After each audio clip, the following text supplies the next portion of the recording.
Okay.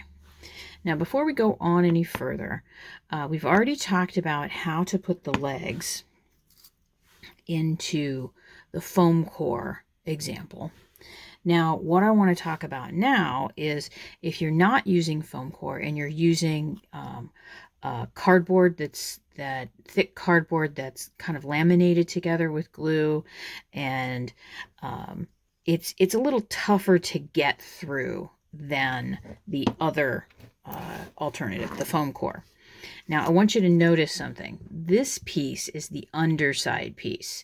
And can you see how there's little notches taken out of the corners of the support that's going to be going here on the underside? Now you can see here where I've traced this in and I've drawn the 3 holes that we're going to have to make. We're going to make the holes a little bit differently, but first I want to show you how to make this piece really, really easy. So let's grab these 2 that we already had ready to go. And we know that they're going to go, it's going to go like this because we're going to glue this side down. Now, to get these 3 pieces out, you're going to be nipping them out with a knife. Now, you can, if you want, come in and draw some little half circles.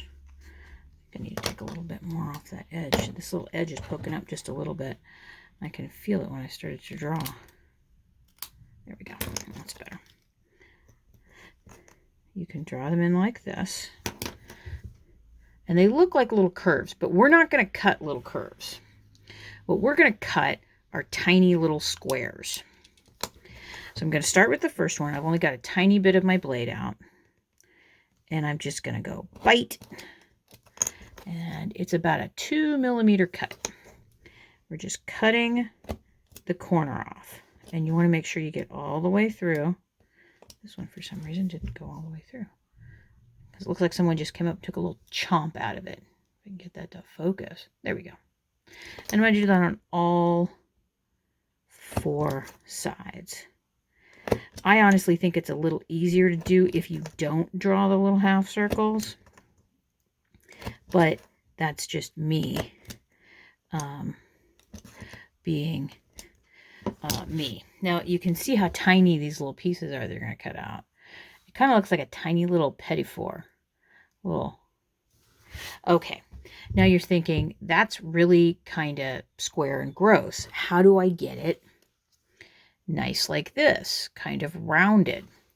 Well, when I was living in Finland, there was a fabulous place called Motonet. I think here you'd call it Harbor Freight. And they have little inexpensive file sets. And this one just happens to be similar in size to the diameter of the legs. And all you're going to do here is hold it together. And you can see how quickly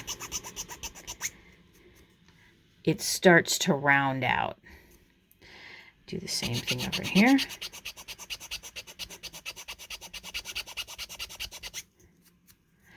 And it's starting to round out to the point where you know you can put this in here and it'll fit. If this paper becomes a bit of a problem, you can come in, this veneering paper, if it starts to get in your way, just nip it a little bit off. Once you finish that, then, let's get this out of the way, then you can trace the piece and you know where the holes are going to go. Okay, I'm going to remove this for a minute. Let me put these over here so I don't lose them. And this is a new tool we haven't used yet. This is called a pin vise, or sometimes called a hand drill. It comes with teeny tiny little drill bits in it. And on the end here, this rotates because you're going to be holding it in your hand and twisting it. Can you see how I'm twisting it? So now that I know where those are supposed to go, I'm going to take my bit. Oh, sorry, I got glue all over that. And I'm going to put it right here on top. And I'm going to begin. I'm actually holding them. I'm holding it this way. And I do have my fingers on this side. But the reason I have my fingers there is because I don't really want it to go all the way through. Can you see how we're starting to make the hole? Now, if you do make the hole all the way through, don't have a heart attack. You know why? Because you can simply glue another piece of the whiteboard on top of this and no one will be the wiser. Like I said, I tend to put my finger in front of this. I know this board is pretty thick. And then once I feel as though I'm kind of getting a little bit more there and I'm twisting back and forth. Okay, you get out of my way here. Okay. Oh.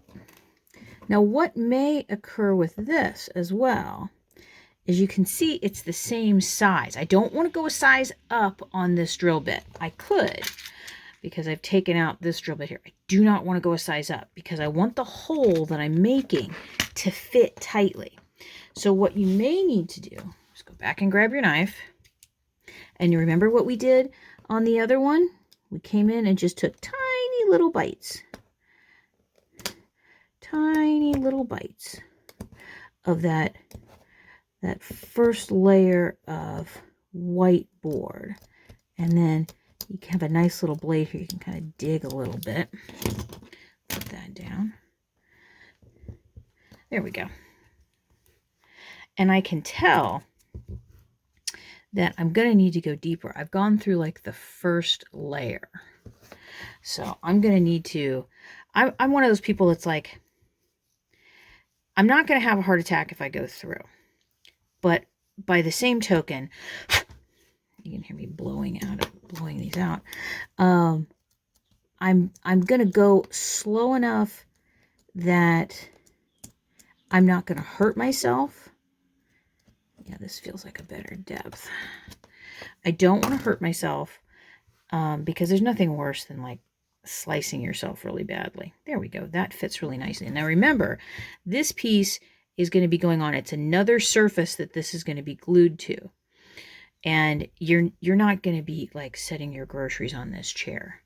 So this is going in about halfway right now. This method does take longer.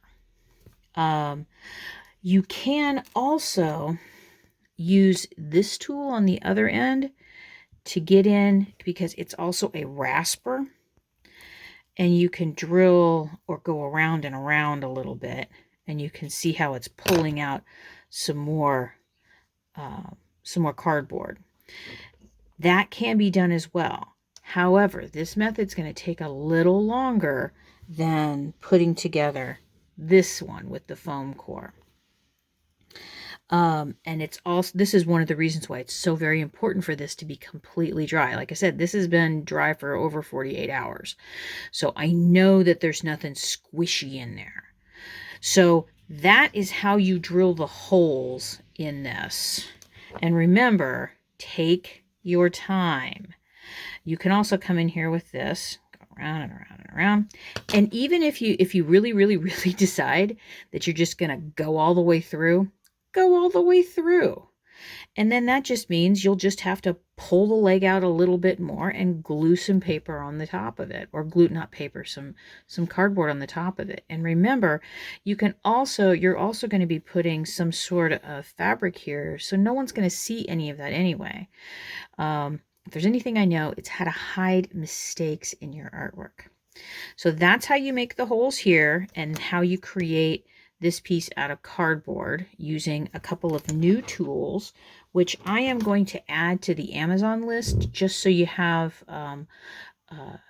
some pictures to look at and know exactly what I mean and about the price point that I mean, because I think I spent maybe $10 on this with all of the drill bits included.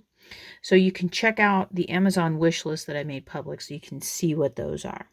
And then I'll see you in the next video where we're going to start talking about making these holes.